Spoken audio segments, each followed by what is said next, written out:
Alright, so a little family day here at Zehnder's, which is out in Michigan. Having a ton of fun out here.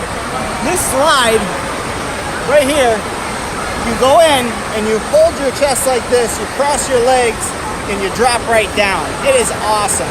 I went on it, it was scary as all get out. How was my face on it? He said it was funny. We had a blast though. When you get up there, you go in and you can see out, this thing closes you in, and it goes 3, 2, 1. And then boom, the floor drops from you, and away you go.